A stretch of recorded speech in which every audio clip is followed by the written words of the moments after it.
Bebe fam way phénomène ça ou mais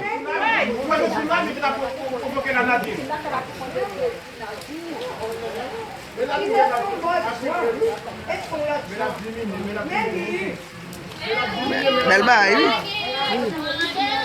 c'est bien